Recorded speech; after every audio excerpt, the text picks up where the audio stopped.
patient's family, they lose somebody, it's always, um, but it's a sad thing.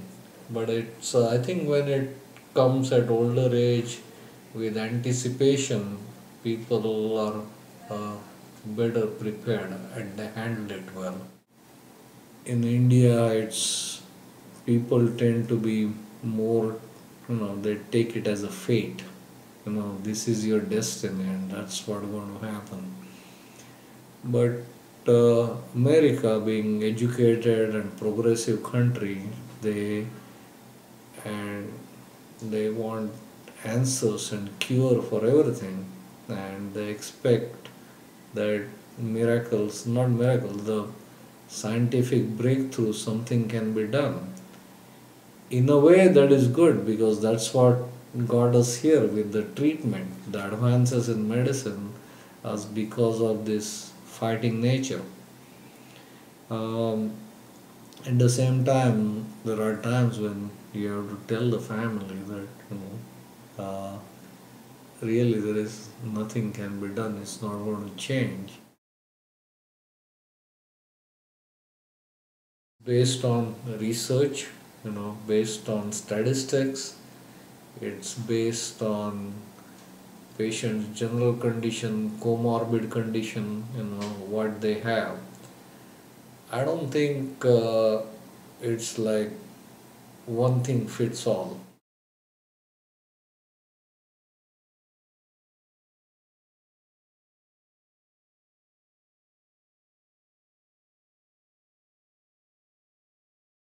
He was a businessman, very successful. He was active. He played golf. He had lots of friends, very social person. I want to say it was in about 2007. He was having a cup of coffee and he was not able to hold the cup of coffee and tipped it and spilled, which he never does.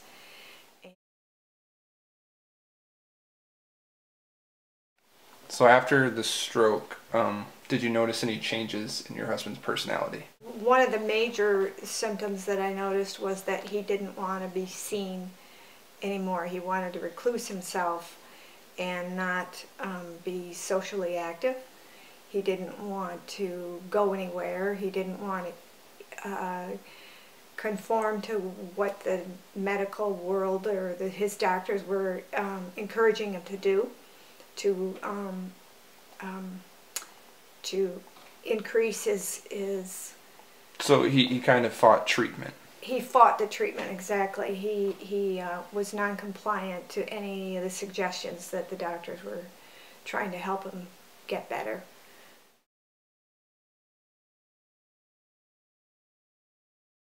Can you tell me a little bit about the events that led up to your husband being placed in hospice? Yes, he was having shortness of breath, and so I immediately called EMS, and they took him into the hospital and ran some tests for about a week, approximately about a week. They thought he had pneumonia or a clot on his lungs, and they found out that he had congestive heart failure.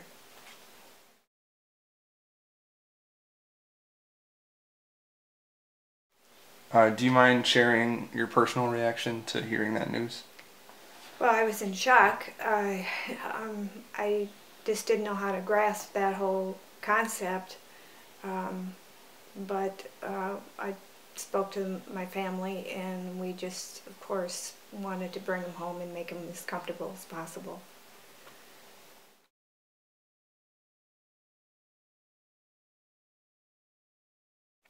Now, I know he was bedridden and not really able to move or have a personality per se, but did you notice any changes in him during this time? Yes, he was very, very grateful for my presence, and anything that I did, it seemed as though he would try to give me a smile or a thank you or a hand squeeze or just some kind of a recognition for being there for him.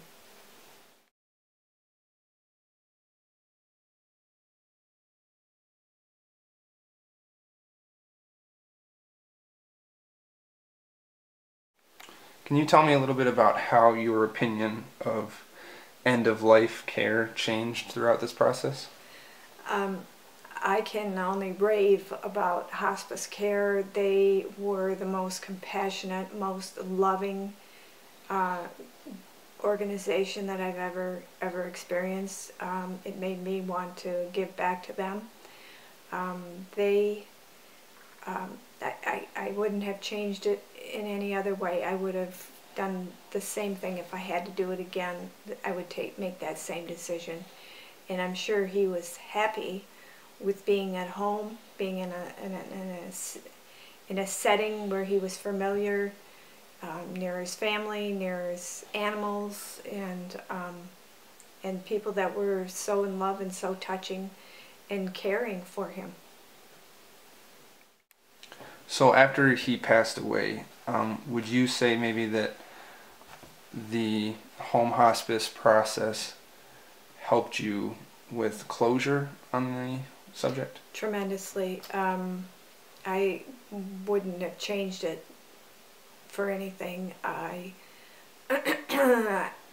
believe it prepared me for the end. It was a very sad and hard day to experience and to go through, to actually be final.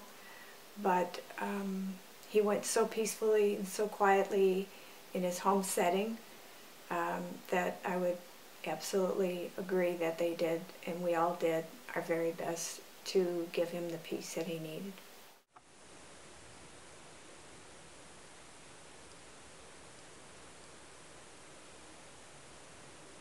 Um, when you have known somebody for 15-20 years, it's not just a patient and doctor. You know them well, you know their families, you get close, they become friends, and it still bothers me.